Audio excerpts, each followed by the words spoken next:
حاضرین السلام علیکم ورحمۃ اللہ تعالی وبرکاتہ۔ الحمدللہ وکفیٰ، سلام علی عبادہ الذین اصطفیٰ، اما بعد فاعوذ باللہ من الشیطان الرجیم بفضلک بسم اللہ الرحمن الرحیم۔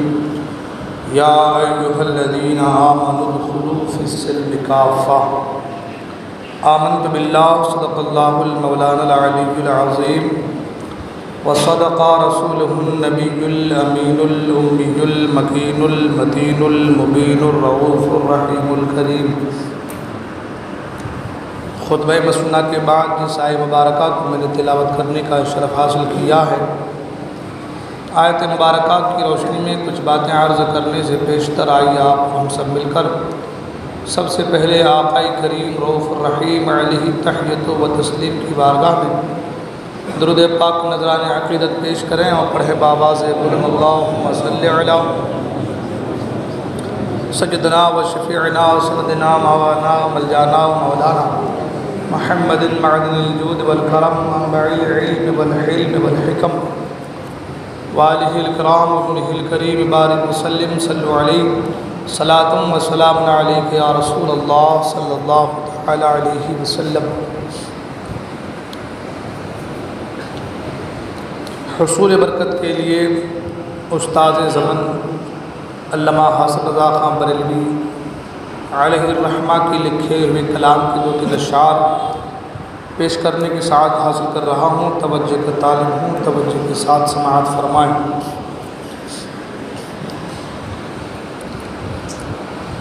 اے راحت جاں جو تیرے قدموں سے لگا ہو، اے راحت جاں جو تیرے قدموں سے لگا ہو، اے راحت جاں جو تیرے قدموں سے لگا ہو، کیوں خاک بسر صورت نقش کف پا ہو،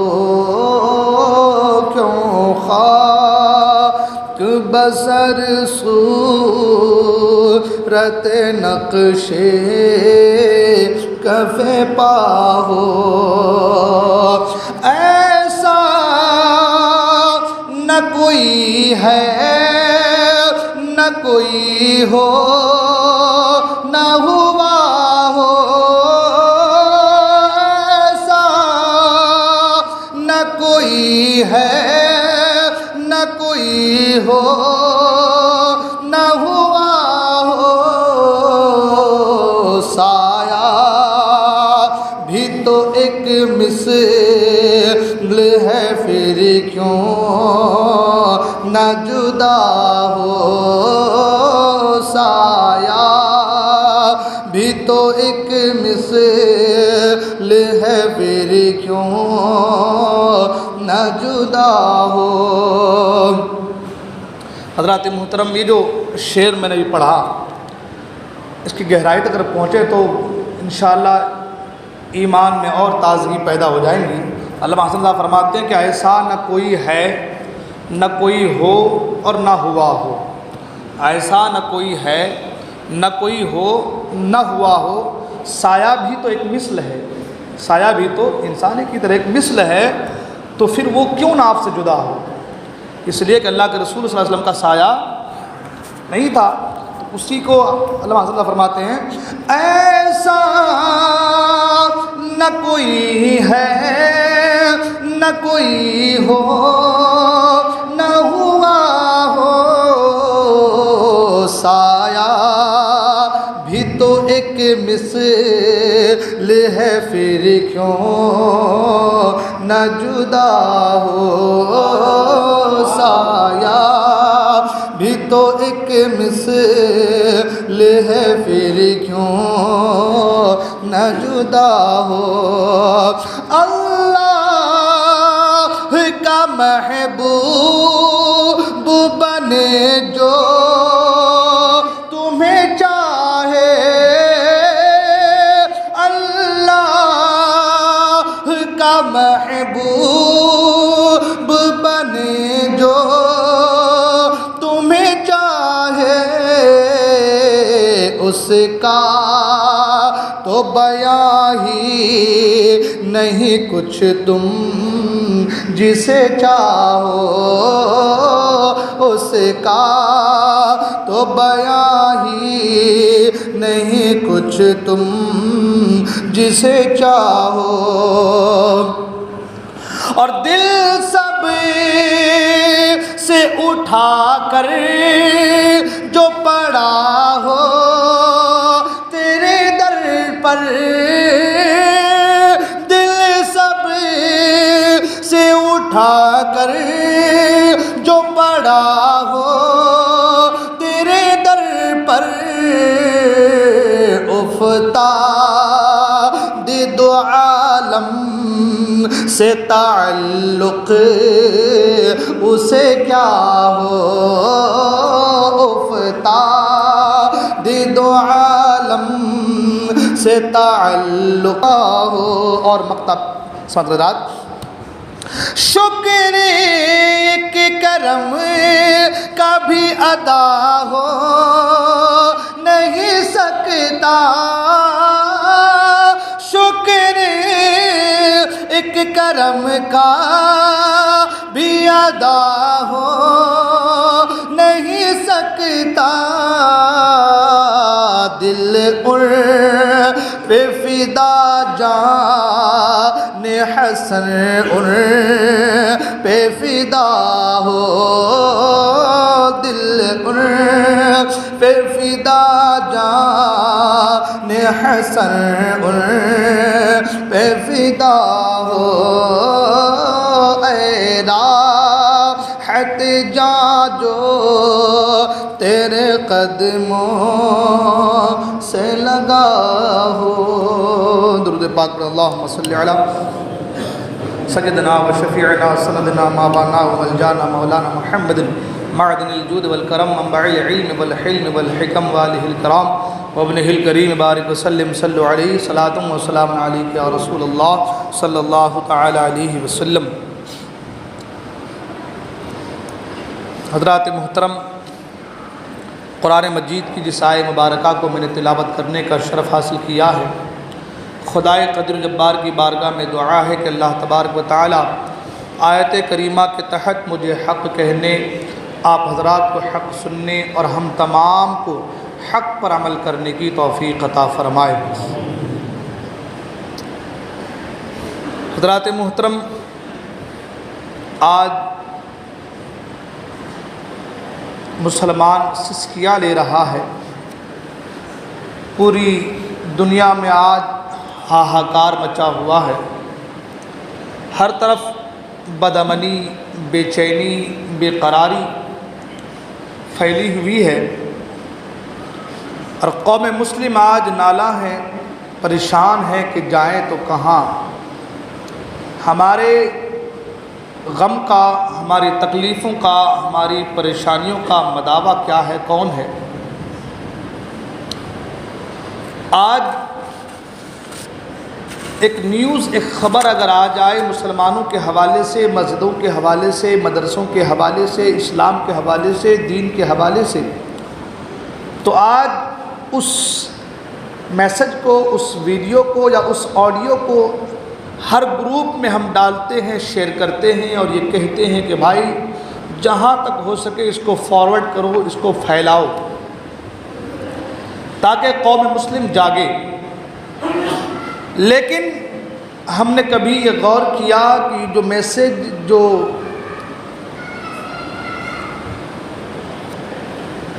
ہم فارورڈ کر رہے ہیں یا آگے بھیج رہے ہیں یا جس کے تعلق سے ہم کہتے ہیں کہ اس کو آگے بڑھایا جائے تاکہ مسلمان جاگے کبھی ہم نے یہ غور کیا یہ سارے میسج یہ ساری باتیں یہ ساری چیزیں آج نہیں بلکہ آج سے 1450 سال پہلے نبی مکرم صلی اللہ تعالی علیہ وسلم نے ہم کو آپ کو دے رکھا ہے۔ قرآن میں یہ تمام باتیں موجود ہیں، اور رسول بابقار صلی اللہ تعالی علیہ وسلم کی زندگی میں احادیث مبارکہ میں یہ ساری باتیں آپ کو ملیں گی، جس کے حوالے سے آج ہم نالاں ہیں، جس کے حوالے سے آج ہم پریشان ہیں۔ بہت ساری وجوہات اس کے ہو سکتے ہیں، ہماری پریشانیوں کے، ہماری تکلیفوں کے بہت ساری وجوہاتیں ہو سکتی ہیں،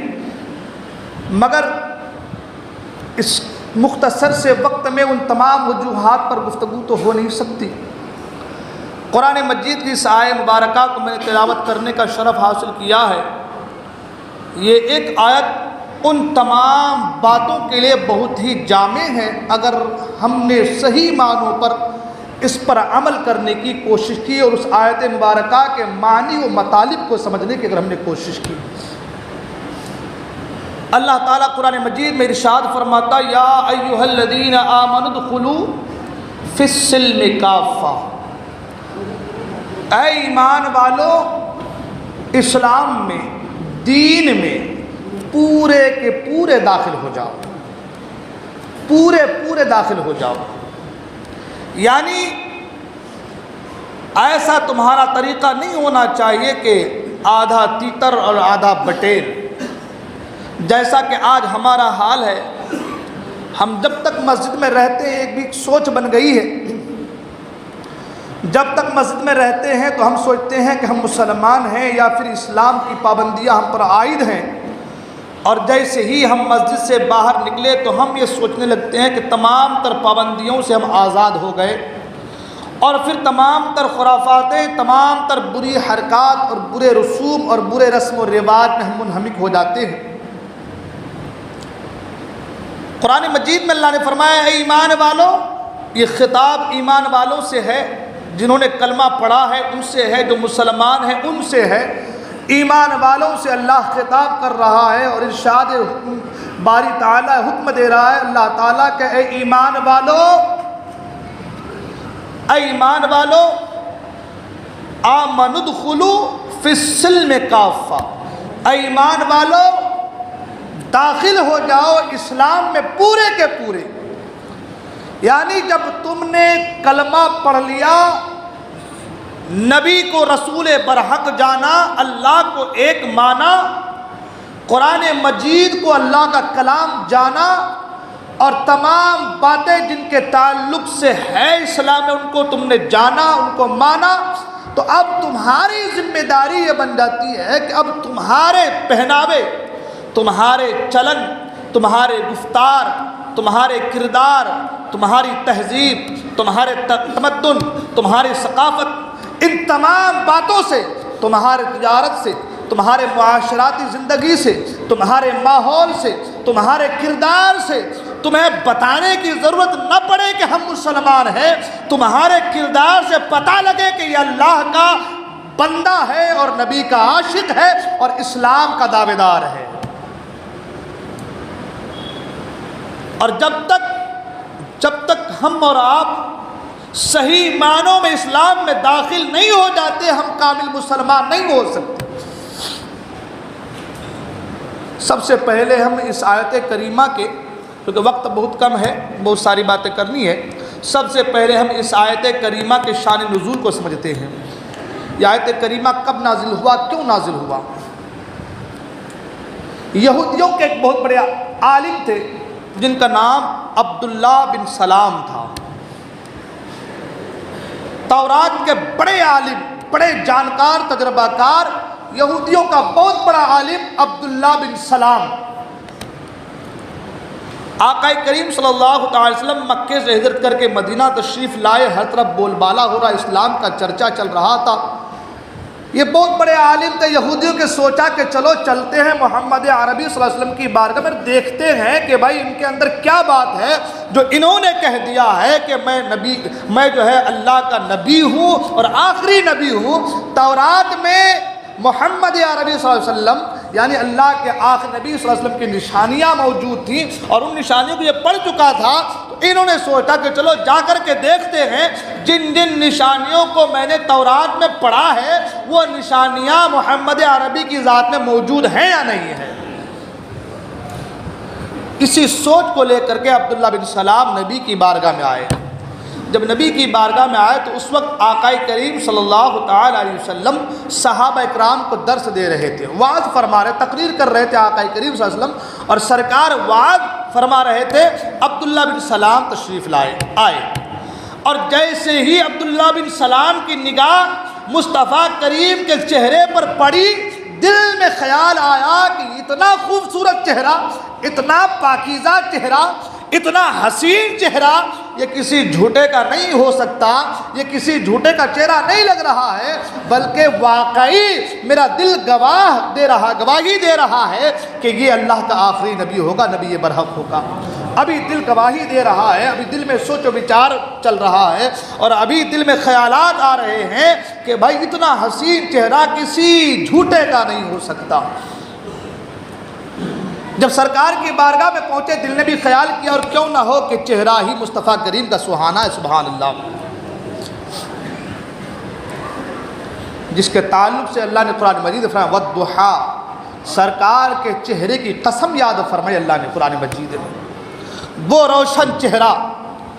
یہودیوں کے بہت بڑے عالم سرکار کی بارگاہ میں آئے، سرکار واعظ فرما رہے تھے، درس دے رہے تھے، اور سرکار درس یہ دے رہے تھے کہ یتیموں کے ساتھ محبت کرو، غریبوں کے ساتھ محبت کرو، اپنے پڑوسیوں کے حقوق کو سمجھو، اس کے ساتھ اچھے اخلاق سے پیش آؤ، اور رات میں جب دنیا سو جائے تو تم اٹھ کر کے اللہ کی بندگی کرو،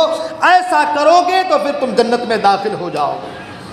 سرکار اقدس صلی اللہ علیہ وسلم اس وقت یہ واعظ فرما رہے تھے، درس دے رہے تھے، جس وقت عبداللہ بن سلام وہاں پر پہنچے، اور جب سرکار کے درس کو، واعظ و نصیحت کو سنا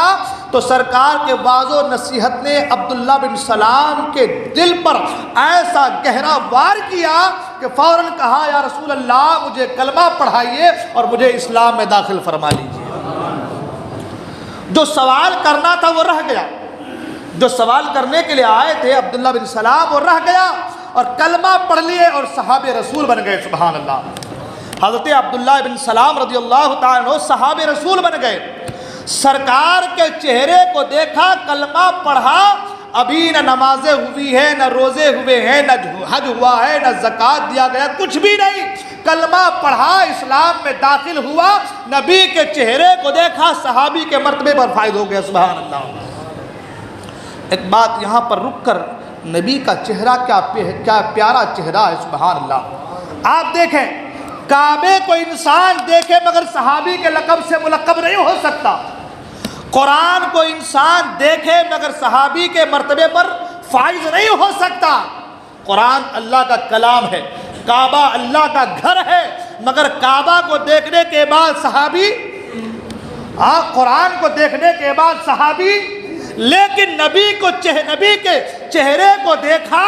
ایمان کی حالت میں، اب وہ صحابی بن گیا، سبحان اللہ۔ اب ان کا مقام اتنا بلند و بالا، ان کا مرتبہ اتنا اعلیٰ کہ آقا کریم صلی اللہ علیہ وسلم کے چہرے کو دیکھنے کے بعد وہ مقام و مرتبہ ملا کہ اپنے وقت کا کتنا بڑا ولی کامل ہو جائے، وقت کا غوث ہو جائے، وقت کا قطب ہو جائے، وقت کا ابدال ہو جائے، کسی صحابی کے مقام کو نہیں پا سکتا، ان کے مرتبے کو نہیں پا سکتا۔ یہ مقام صحابی کا ہے، سبحان اللہ۔ تو میں عرض کر رہا تھا کہ کلمہ پڑھا اور مسلمان ہو گئے، کلمہ پڑھنے کے بعد، مسلمان ہونے کے بعد، اسلام میں داخل ہونے کے بعد، اب عالم یہ کہ یہودیوں میں ایسا معاملہ تھا کہ وہ لوگ اونٹ کا گوشت نہیں کھاتے تھے اور اونٹنی کا دودھ نہیں پیتے تھے، اور ہفتے کا دن، سیٹرڈے کو، سنیچر کے دن کو وہ لوگ اس کا رسپیکٹ ادب کرتے تھے، سنیچر کے دن کا ادب کرتے تھے، اونٹ کا گوشت نہیں کھاتے تھے اور اونٹنی کا دودھ نہیں پیتے تھے۔ حضرت عبداللہ بن سلام رضی اللہ تعالیٰ اسلام میں داخل ہو گئے، مگر کیونکہ پہلے وہ یہودی تھے، یہودی کے بڑے عالم تھے، اور ساری باتیں اس کے اندر تھی، تو اب عالم یہ کہ وہ اونٹ کے گوشت سے پرہیز کرتے تھے، اونٹنی کے دودھ سے پرہیز کرتے تھے، اور سٹرڈے کے سنیچر کے دن کا رسپیکٹ ادب کرتے تھے۔ میں بہت دور سے باتیں لا رہا ہوں اور آپ کے سامنے رکھنا چاہتا ہوں، اگر یہ میری محنت، میری یہ کاوش اگر قبول ہو جائے اور آپ کے ذہن میں میری بات اتر جائے تو میں سمجھوں گا کہ میں کامیاب ہو گیا۔ اور جو لوگ نہیں آئے ابھی تک، جو بعد میں آئیں گے، آپ کی ذمہ داری کہ آپ بھی اپنے اپنے گھر والوں تک اس پیغام کو، اس بات کو ضرور پہنچائیں اور بڑی سنجیدگی کے ساتھ اس کو سماعت کریں۔ میں عرض کرنا چاہ رہا تھا کہ حضرت عبداللہ بن سلام نے سوچا کہ یہ اونٹ کا گوشت اگر میں نہیں کھاتا تو اس سے اسلام سے باہر تو نہیں ہو جاتا۔ اونٹ کا گوشت اگر کوئی نہ کھائے، اگر ہم لوگ ہیں، اگر ہم نہ کھائیں اونٹ کا گوشت، ایک مثال، تو کیا اسلام سے باہر ہو جائے گا؟ دین سے باہر ہو جائے گا؟ اونٹنی کا دودھ اگر نہ پیے تو کیا اسلام سے باہر ہو جائے گا؟ حضرت عبداللہ بن سلام نے سوچا کہ اونٹ کا گوشت اگر میں نہ کھاؤں، اونٹنی کا دودھ اگر میں نہ پیوں تو اسلام سے باہر تو نہیں ہو جاؤں گا۔ اسی لیے آپ نے اونٹ کا گوشت، اس سے پرہیز کرنا شروع کیا، اور اونٹنی کا دودھ پینا، اس سے آپ نے پرہیز کیا، اور سٹرڈے کے دن، سنیچر کے دن کا آپ رسپیکٹ کرتے تھے۔ اللہ تعالیٰ نے قرآن مجید کی آیت نازل فرما دی، سبحان اللہ۔ اللہ تعالیٰ نے قرآن مجید کی آیت نازل فرما دی اور حکم دیا، یا ایھا الذین آمنوا ادخلوا فی السلم کافۃ، اے ایمان والو پورے کے پورے اسلام میں داخل ہو جاؤ۔ ایسا نہیں ہو سکتا کہ تم اسلام میں رہ کر کے یہودیوں کی تعلیمات پر عمل کرو، ایسا نہیں ہو سکتا کہ تم کلمہ پڑھنے کے بعد یہودیوں کے دن کا رسپیکٹ کرو، ایسا نہیں ہو سکتا کہ تم اسلام لانے سے پہلے تم اونٹ کے گوشت سے پرہیز کرتے تھے تو اب بھی اسی چیز کو اپناؤ، بلکہ اسلام جو تمہیں کہتا ہے، اسلام جو تمہیں تعلیم دیتا ہے، جب تک تم اسلام کی تعلیمات پر عمل نہیں کرو گے تم قابل مسلمان مومن نہیں ہو سکتے۔ ہمارے ذہن میں بات آئی، ہمارے دل و دماغ میں بات بیٹھی، وہ یہ کہ ایک صحابی عبداللہ بن سلام صحابی ہیں، اور صحابی کے حوالے سے آقا فرماتے کہ میرے صحابہ ستاروں کی مانند ہیں، اصحابی کالنجوم اقتدیتم اہتدیتم، میرے صحابہ ستاروں کی مانند ہیں، تو ان میں سے کسی ایک کی پیروی کرو گے تم کامیاب ہوتے نظر آؤ گے۔ صحابہ راہ ہدایت ہیں، صحابہ راہ ہدایت ہے، یعنی ان کی تعلیمات پر عمل کرنا، ان کی اقتداء کرنا، ان کی پیروی کرنا انسان کو جنت کی طرف لے کر کے جاتا ہے۔ صحابہ راہ ہدایت ہے، مگر ایسے صحابی کو بھی جو اونٹ کے گوشت سے پرہیز کرتے تھے، اللہ نے قرآن کی آیت نازل فرما دی کہ تم مسلمان ہو، مومن ہو، تو تمہارا شیوا، تمہارا طریقہ یہ ہونا چاہیے کہ اسلام جو کہتا ہے تم ان پر عمل کرو، اور یہودیوں کے کہنے پر، یہودیوں کی باتوں پر، یہودیوں کے معاملات سے، ان تمام باتوں سے پرہیز کرو، ان تمام باتوں سے اپنے آپ کو دور رکھو۔ اب آپ نے آیت کریمہ کے شان نزول کو سنا، اور آیت کریمہ کو آپ نے اس کے ترجمے کو سنا، اے ایمان والو پورے کے پورے اسلام میں داخل ہو جاؤ، مطلب یہود و نصارہ کے تمام تر حرکات سے بچو۔ اب ہم اپنے اندر جھانک کر دیکھیں، ہم اپنے اندر جھانک کر دیکھیں، اپنے آپ کا تجزیہ کریں، تزکیہ کریں۔ آج ہمارا حال کیا ہے؟ صبح سے لے کر شام تک یہودیوں کے طرز عمل پر ہماری زندگی گزر رہی ہے، شام سے لے کر صبح تک یہود و نصارہ کی باتیں، یہود و نصارہ کے طرز عمل، یہود و نصارہ کے کہنے پر ہم عمل کر رہے ہیں۔ ہمارا لباس یہود و نصارہ کا لباس ہے، ہمارا لباس یہود و نصارہ کی طرح ہے، ہمارا بالوں کا رکھنا یہود و نصارہ کی طرح ہے، ہمارے داڑھیوں کا منڈانا، چھلا دینا یہود و نصارہ کی طرح ہے۔ ہاں، ہمارا لباس، ہمارا پہناوا، ہمارا کھانا، ہمارا پینا، ہمارا چلنا، ہمارا اٹھنا، ہمارا بیٹھنا، تمام چیزیں شریعت نے ہر ایک کے حوالے سے قرآن میں ذکر آیا لقد کان لکم فی رسول اللہ اسوۃ حسنہ، رسول کی زندگی تمہارے لیے بہترین نمونہ ہے۔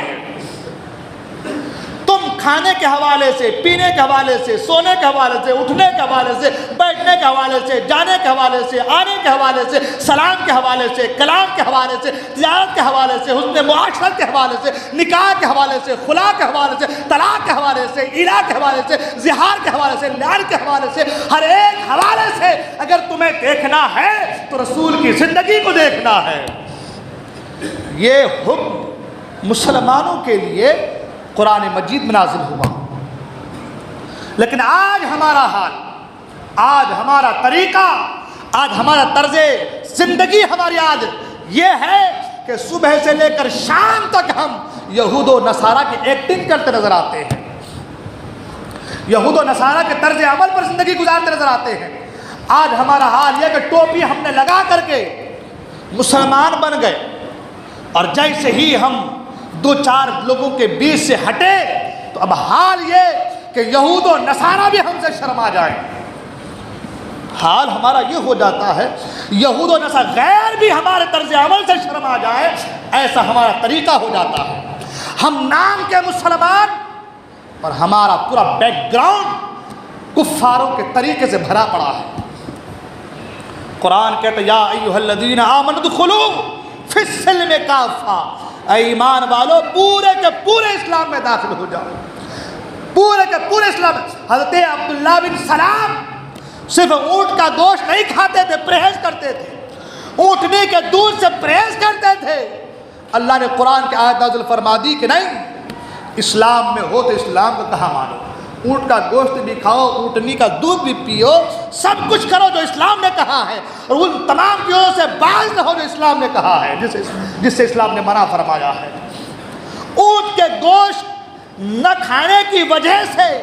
ایک صحابی کے حوالے سے قرآن کی آیت نازل ہو رہی ہے، اور آج قوم مسلم، میں نے پہلے کہا ہم نالا ہیں، ہم پریشان ہیں، ہم رو رہے ہیں، واویلا مچا رہے ہیں کہ ہمارے ساتھ نہ جو ہے غلط حرکتیں کی جا رہی ہے، ہمارے ساتھ بڑا برا سلوک ہو رہا ہے، ہم کو مارا جا رہا ہے، ہم کو کاٹا جا رہا ہے۔ آج دیکھیں آپ دھرنگاؤں کی سرزمین پر مزار کو شہید کر دیا گیا، سورت کی سرزمین پر مزار کو دو مزار کو شہید کر دیا گیا، آج ہر طرف مسجدیں شہید کی جا رہی ہے، مزاروں کو شہید کیا جا رہا ہے، تکلیفوں میں تکلیفیں دی جا رہی ہے۔ آپ کسی تعلق سے دیکھ لیں، ریزرویشن کے حوالے سے دیکھ لیں تو ہمارا مسلمانوں کو کوئی نام و نمود، کوئی نام و نشان نہیں ہے۔ آپ اسکول کے میدان میں دیکھ لیں، کالجوں میں دیکھ لیں، ان کی سیٹیں بھری پڑی ہیں، ہمارے سیٹوں کا نام و نشان نہیں۔ آپ دنیا کے کسی کونے میں چلے جائیں، جس طرف بھی دیکھ لیں، آج ہر طرف مسلمانوں کو منہ کی کھانی پڑ رہی ہے۔ وجہ کیا ہے؟ وجہ یہ ہے کہ ہم نے نبی کی سنتوں پر عمل کرنا چھوڑ دیا ہے، قرآن کے کہے پر عمل کرنا چھوڑ دیا ہے۔ ہم نے اپنا طریقہ، اپنا حلیہ، اپنا ضابطہ، اپنا رہن سہن، اپنا پہناؤ، اپنا سنگار، سارا کا سارا ہم نے یہود و نصارہ کی طرح کر لیا ہے۔ آج دیکھیں، آپ لوگ بخوبی جانتے ہیں کہ کیا کیا معاملات آج آپ کے یاول میں ہوئے، کیا کیا حرکتیں ہوئی، اللہ کی پناہ۔ ایک غیر قومی، میں آج کئی سالوں سے ہوں، غیر قوم کے یہاں بھی میں نے ایسے معاملات نہیں دیکھے جو معاملات مسلمانوں کے یہاں نظر آئے۔ ہاں، جو معاملات مسلمانوں کے نظر آئے، غیر قوم کے یہاں بھی ایسے معاملات نہیں دیکھے۔ آپ جانتے ہیں، بیٹا اگر باپ کا فرما بردار ہو اور باپ نے تربیت دی ہو صحیح معنوں میں، یہ جملہ کہوں گا، باپ نے اگر تربیت صحیح معنوں میں کی ہو تو بیٹا اپنے باپ کے سامنے پوری کھانے سے بھی ڈرتا ہے۔ پوری بولتے ہیں آپ لوگ؟ پوری کھانے سے بھی ڈرتا ہے کہ میرا باپ ہے، اس نے مجھے پیدا کیا ہے۔ اگر بیٹا اپنے باپ کے سامنے غیروں کے ساتھ ناچے تو آپ مجھے بتائیے کون سی تربیت ہے؟ یہ کون سی تربیت ہے؟ ہاں ہیں الحمدللہ، ایسے بچے ہیں، ایسا نہیں کہ نہیں ہیں، جو اپنے باپ کے سامنے پوری کھانے سے پرہیز کرتے ہیں، سگریٹ پیتے ہوں گے لیکن باپ کے سامنے سگریٹ نہیں پیتے ہیں، برائی جو ہے کرتے ہوں گے لیکن اپنے باپ کے سامنے بچتے ہیں کہ اس نے مجھے پیدا کیا ہے، یہ میرا باپ ہے، اس نے مجھے پال پوس کے پروان چڑھایا ہے۔ تو ایک بیٹا اپنے باپ کی قدر کرتے ہوئے تمام برائی اگر وہ کرتا ہوگا لیکن باپ سے بچاتا ہے۔ لیکن آج ہمارا حال دیکھیں، ہر جگہ پر حال یہ ایسا ہو گیا ہے کہ باپ کے سامنے بیٹا دوسروں کے ساتھ ڈانس ناچ کر رہا ہے، لیکن باپ واہ واہی کر رہا ہے، تالیاں بجا رہا ہے۔ یہ کون سی تربیت ہے؟ یہ کون سی تربیت ہے؟ ہم جب تک مسجد میں ہیں، ٹوپی لگائے ہیں، ہم مسلمان ہیں، مسجد سے باہر گئے تو ہمارا اسلام سے دور دور تک کا کوئی واسطہ، کوئی تعلق نہیں ہوتا۔ قرآن نے کہا اے ایمان والو پورے کے پورے اسلام میں داخل ہو جاؤ۔ آج باپ کہتا ہے کہ حضرت بات نہیں سنتا میرا بیٹا، میری تربیت کیسی دی ہے آپ نے؟ اور وہ بیٹا بھی اس کو بھی سوچنا چاہیے کہ میں کس منہ سے اپنے باپ کے سامنے ایسا غلط کام، اوچھا کام کر رہا ہوں میں۔ اللہ کی پناہ ہے، اللہ اسلام کو آج لوگ اسلام کو ذبح کر رہے ہیں چوراہے پہ لا کر کے، اسلام کا گلا گھونٹ رہے ہیں آج لوگ چوراہے لا کر کے، اور ہم بت بنے کھڑے ہیں، ہم کہتے ہیں اس کا حال وہ دیکھے گا، ہمارا حال ہم دیکھیں گے۔ ایسا بھی ہوتا ہے، ایسے معاملات آتے ہیں، لیکن سنیں آپ یہ نہ سوچیں کہ آپ بچ جائیں گے۔ گناہ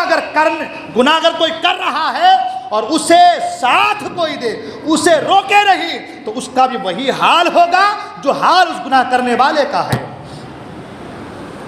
کچھ لوگ یہ بھی سوچتے ہیں کہ بھائی ہمارے یہاں محلے میں ڈی جے بج رہے ہیں، وہ فلاں بجا رہا ہے، ہم تھوڑی بجا رہے ہیں۔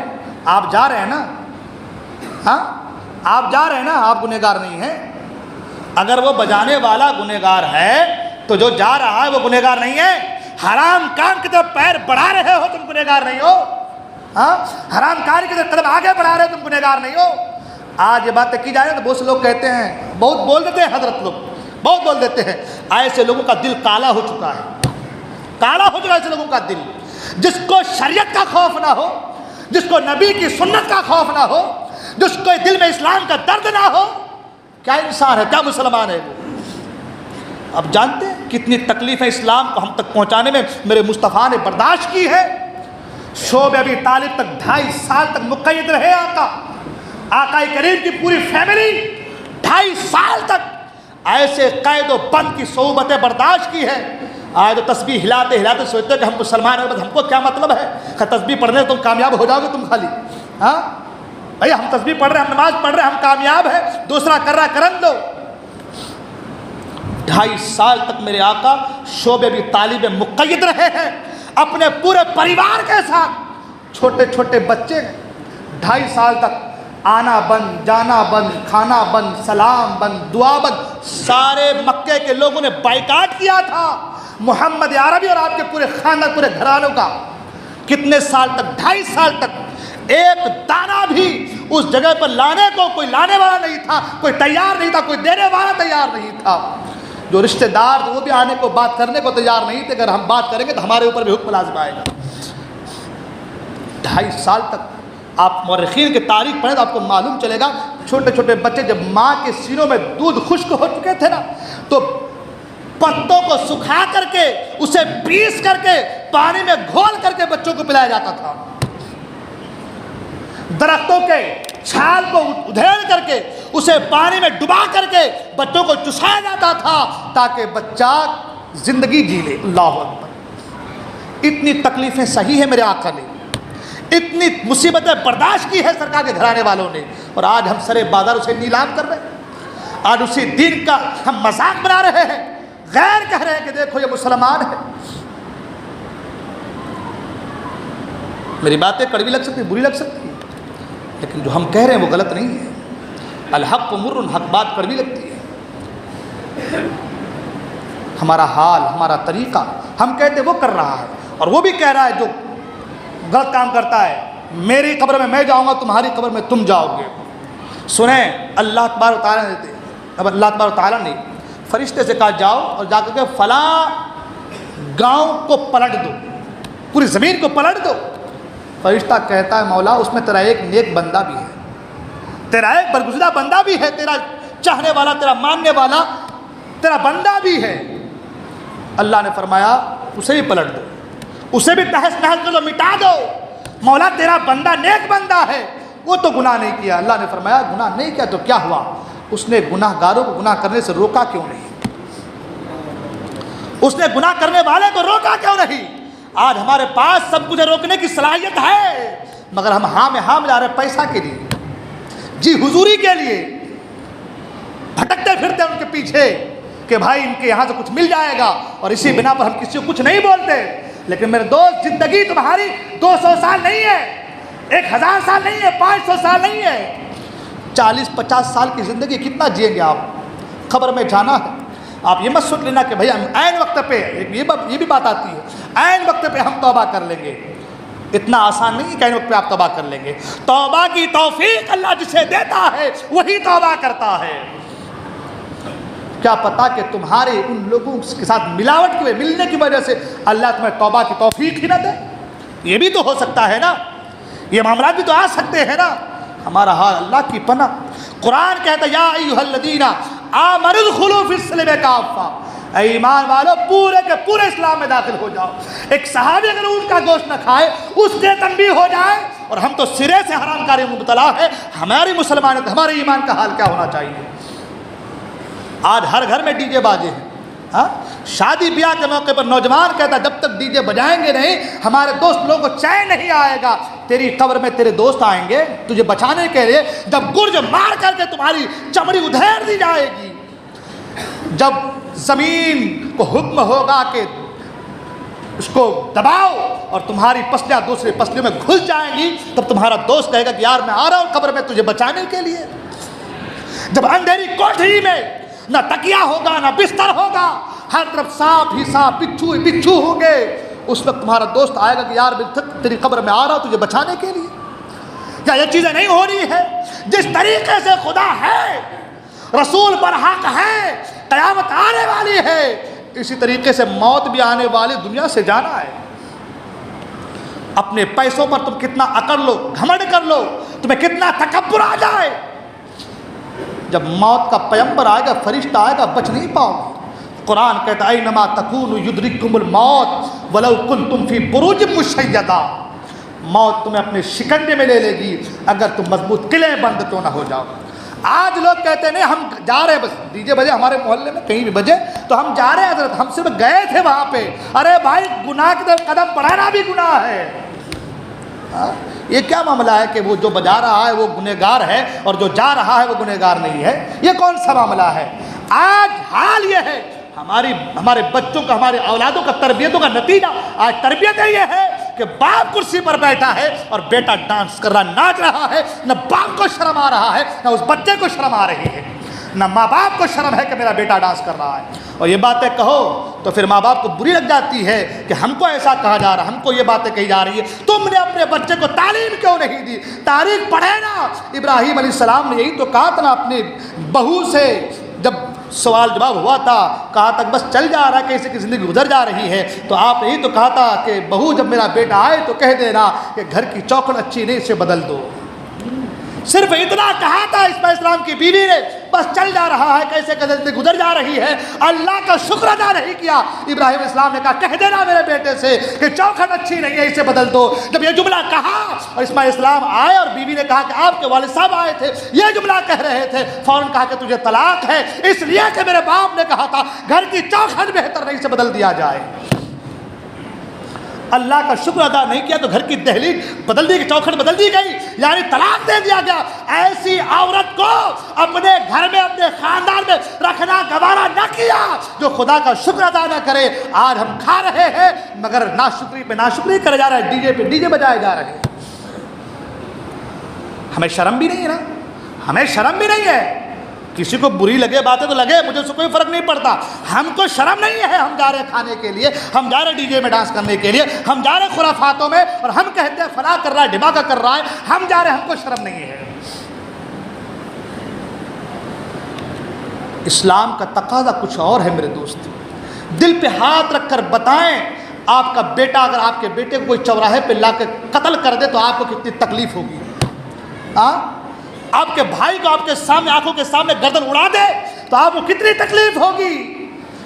حسین اعظم نے دین کے لیے اپنا سر کٹایا، اپنے بیٹوں کو قربان کیا، اپنے بھائیوں کو، اپنے بھتیجوں کو، اپنے رشتہ داروں کو، اپنے اقارب کو، سب کو قربان کرایا ہے۔ یہاں تک کہ کربلا کے بعد کے واقعات جب آپ سنیں گے تو آپ کے رونگٹے کھڑے ہو جائیں گے، کتنی تکلیف ہے عابد بیمار امام زین العابدین نے برداشت کی دین کی خاطر۔ ہمارا تو گھر پھول پھل رہا ہے نا، اور ہم کو کیا فکر ہے؟ ہمارا بچہ تندرست ہے، ہمارا بیٹا اچھا ہے، اور جب بیٹا بیمار ہوتا ہے تو پھر مسجدوں میں کاغذ بانٹے جائے، حضرت دعا کر دو، حضرت دعا کر دو، حضرت دعا کر دو۔ یہ سب تمہارے کرموں کا نتیجہ ہوتا ہے۔ قُلْ لَن يُصِيبَنَا إِلَّا مَا كَتَبَ اللَّهُ لَنَا وَهُوَ مَوْلَانَا، یہ قرآن کہہ رہا ہے۔ جو مصیبتیں تم پر آتی ہے تمہاری وجہ سے آتی ہے، اس لیے کہ اللہ نے تمہارے مقدر میں لکھ دی ہے۔ ایک جگہ فرمایا ظہر الفساد فی البر والبحر بما کسبت ایدی الناس، جو کچھ بھی زمین پر تری میں خشکی میں جو کچھ بھی فساد ہے انسان تیرے برے کرموں کی وجہ سے ہے۔ آج چیلے بن جاتے، چیلے چمچے بن جاتے ہیں، کہتے ہیں چائے سے کتنی گرم ہوتی ہے، وہ کہتے ہیں ایسی باتیں نہیں کرنی چاہیے، ایسا نہیں کرنا چاہیے۔ کیوں بھائی نہیں کرنا چاہیے؟ ہمارے رسول نے تکلیفیں برداشت کی ہے، میرے مصطفیٰ نے، حسین اعظم نے کربلا میں سر کٹایا ہے، ہمیں تکلیف ہوگی، اس لیے کہ ہم ایمان والے لوگ ہیں، ہم بے ایمان لوگ نہیں ہیں، ہم کو تکلیف ہوگی۔ میرے مصطفیٰ کے پاؤں میں کانٹا بھی چبھے یہ بھی صحابہ کو برداشت نہیں تھا۔ آج دین اسلام کو، مصطفیٰ کے دین کو سرے بازار ذبح کیا جا رہا ہے، جو ہے نیلام کیا جا رہا ہے، اور ہم ہاتھ پہ ہاتھ دھرے بیٹھے ہم کہتے ہیں بھائی جس کا کرنا وہ کرے، ہم کو کیا مطلب ہے۔ آج ہمارا یہ طریقہ یہ شیوا بن چکا ہے، آج ہمارا یہ ضابطہ بن چکا ہے، لیکن ہمیں اس کی کوئی فکر نہیں۔ ہم تو دکھاوے میں، ریاکاری میں، چمچا گیری میں، دوسروں کے پیچھے ٹکڑوں میں پلنے میں ہم اسی میں رہ گئے۔ آج دنیاوی ہوس، دنیاوی لالچ، دنیاوی مال و متاع میں ہم رہ گئے، دنیا کے کتے بن چکے ہیں آج ہمارا یہ حال ہو گیا ہے۔ سرکار نے فرمایا نا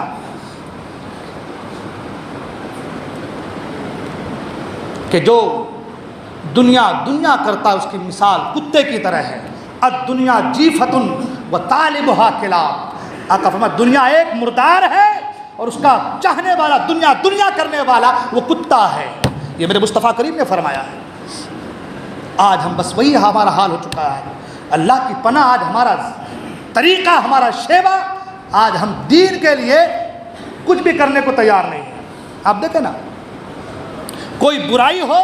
اس کے سپورٹ میں 10 کھڑا ہو جائے گا، نہیں ایسا ہونا چاہیے، چل رہا ہے آج کل ماحول ہے ایسا، چلنا چاہیے، تھوڑا بہت ہونا چاہیے، 10 سپورٹ میں کھڑا ہو جائے گا۔ لیکن کوئی کہیں پر اسلام کے دھجیاں اڑائی جا رہی ہیں، مگر کوئی بولنے کو تیار نہیں ہے، مگر وہ پکا مومن ہے، پکا مسلمان ہے، اس کے سامنے اسلام کے ساتھ کھلواڑ کیا جا رہا ہے، مگر وہ پکا مومن ہے، اسے اس سے کوئی فرق نہیں پڑتا۔ پھر دوست، بڑی مشکلوں کے بعد، بڑی قربانیوں کے بعد تب جا کے اسلام ہم تک آیا ہے۔ امام مالک نے کوڑے کھائے ہیں، امام اعظم کو جیل میں ڈالا گیا ہے، حضرت خبیب کو جلتے کوئلوں پر ڈالا گیا ہے، عمار یاسر کو قتل کیا گیا، شہید کیا گیا ہے، اور بہت ساری باتیں ہیں، تب جا کر اسلام ہم تک آیا ہے۔ بلال حبشی کی زندگی کا آپ نے مطالعہ نہیں کیا، کتنی تکلیفیں اٹھائی بلال حبشی نے، مگر کہا نہیں، دین اسلام کو ہم نہیں چھوڑیں گے۔ ہم کیا کر رہے ہیں؟ ہم تو کھا رہے ہیں آرام سے، ہمارا گھر چل رہا ہے آرام سے، کھا رہے ہیں، پی رہے ہیں، دنیا سے چلے جائیں گے ہم۔ ہمارا حال تو آج یہی ہو گیا ہے۔ یہ دین سے دوری غفلتی کہیں آپ کا ایمان چھین نہ لے، کہ آپ کے دل سے آپ کا ایمان نکل نہ جائے اور آپ صرف نام کے مسلمان رہ جائیں، ٹوپی داڑھی والے مسلمان، نام کے مسلمان نہ رہ جائیں کہیں آپ۔ اس لیے خدا کے واسطے دین کی قدر کرو، دین کی فکر کرو، دین کے تبلیغ کرو، دین کی اشاعت کے لیے کام کرو۔ جب آپ ایسا کریں گے تو آپ کو کسی در میں جانے کی ضرورت نہیں پڑے گی، کسی کے پاس جانے کی ضرورت نہیں پڑے گی۔ دین کے تقاضے کو پورا کرنا آپ کا کام ہے، اور آپ کا تقاضا، آپ کی فریاد رسی کرنا، یہ اللہ تبارک تعالیٰ کے اختیار میں ہے۔ اس لیے میری باتیں اگر بری لگ رہی ہیں میں معافی چاہوں گا، لیکن اتنی بات ضرور کہوں گا کہ ایک منظم ہو کر کے ایک عہد و پیمان لے لیا جائے کہ بالکل ہم دین کے خلاف کوئی کام نہیں کریں گے، نمازوں کی پابندی کریں گے، ہر برائی سے خود بھی بچیں گے، اپنی اولاد کو بچائیں گے، اپنی اولاد کو صحیح تعلیم دیں گے، صحیح تربیت دیں گے، ایسی تربیت کہ بیٹا میرے سامنے ادب ہاتھ باندھ کے کھڑا ہو جائے۔ وہ زمانہ تھا پہلے کا کہ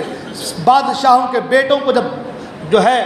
حضرت مارتے تھے، چمڑی ادھیڑ دیتے تھے، مگر بادشاہ ایک لفظ نہیں بولتا تھا، کیوں؟ اس لیے کہ میرے بیٹے کا استاد ہے۔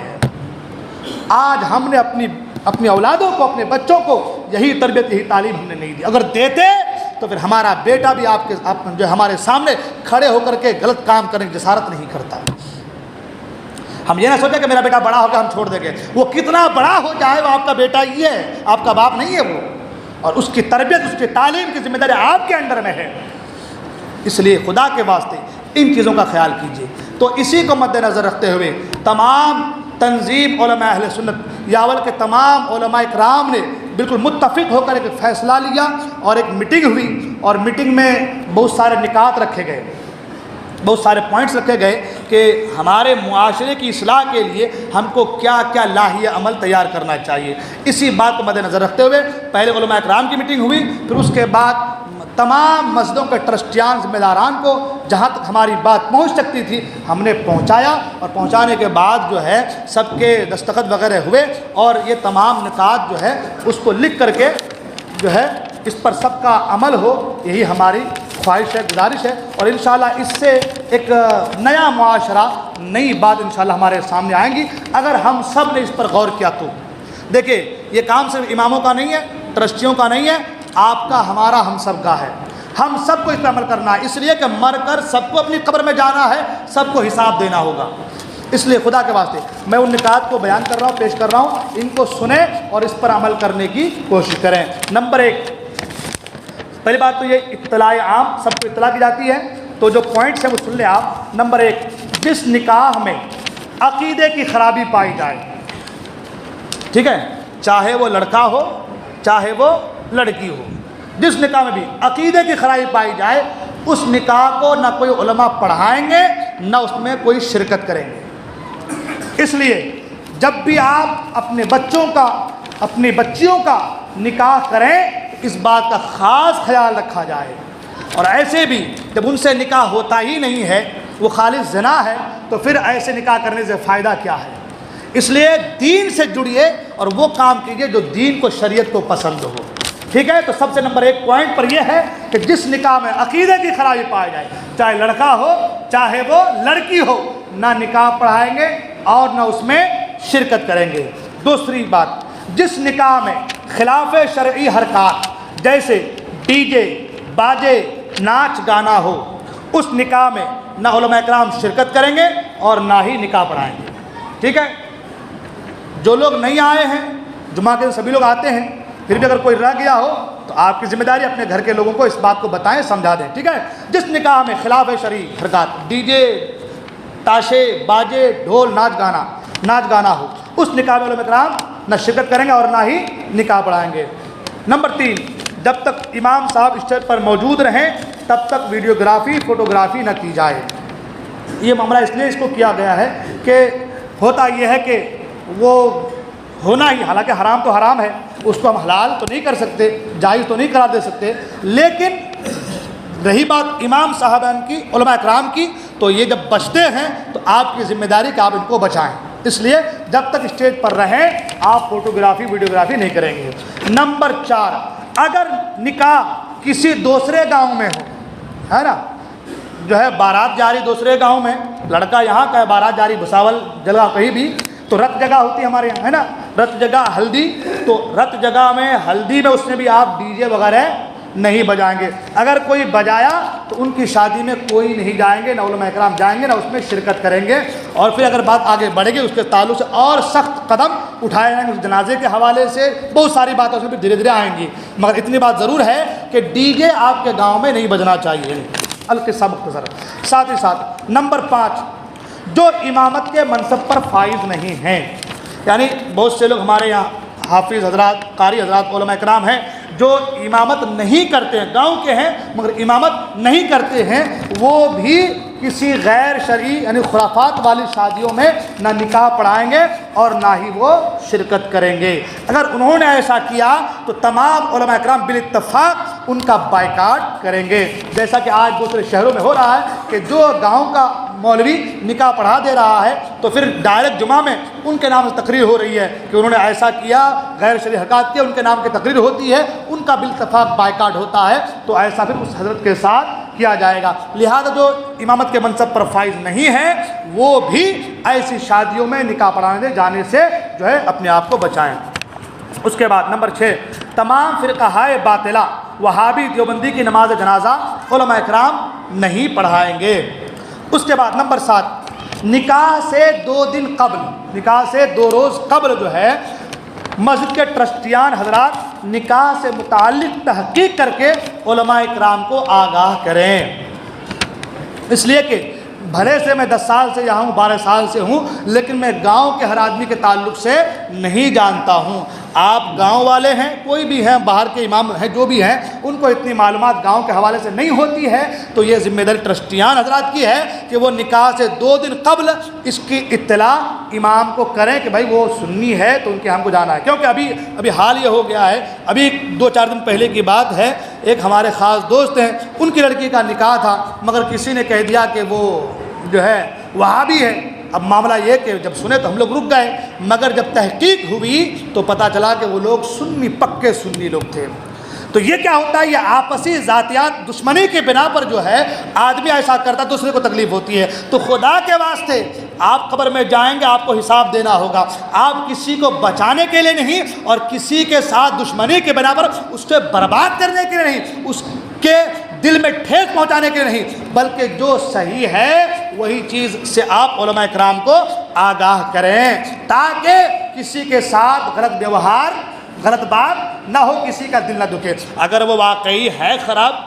بھی، عقیدے میں خرابی ہے، بالکل بتائیں آپ، چاہے وہ کوئی ہو، میرا ہو، آپ کا ہو، میرے باپ کا ہو، کسی کا بھی ہو، غلط ہے تو غلط ہے اور صحیح ہے تو صحیح ہے۔ اس لیے اس چیز کا خاص خیال رکھا جائے اور جو صحیح ہو اسی پر عمل کیا جائے اور اسی کے تعلق سے جو ہے علماء اکرام کو آگاہ کیا جائے۔ اس کے ساتھ 8ویں نمبر پر آخری بات، مسجد کا تمام ٹرسٹیان و محلہ پنچ کمیٹی کے حضرات کسی نکاح کو پڑھانے کے لیے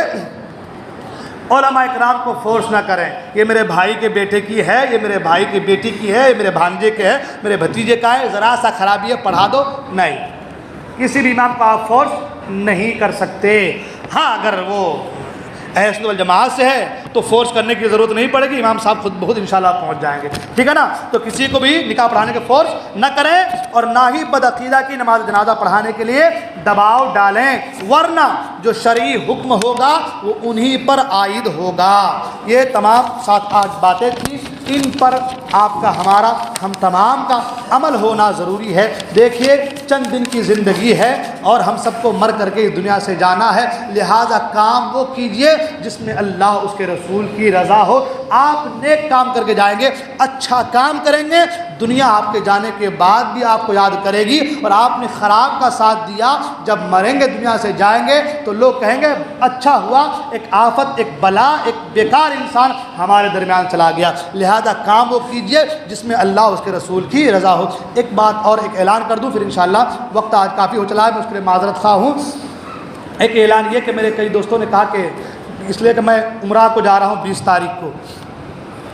تو الحمدللہ یہ اللہ کا فضل ہے، رسول کا کرم ہے کہ سرکار نے مجھے اپنے در پہ جو ہے بلایا اور ہم جا رہے ہیں۔ تو کئی لوگوں نے کہا کہ صاحب عمرہ میں جا رہا تو آپ بتائے نہیں، حالانکہ ہم اگلے جمعہ کو نکلیں گے، تو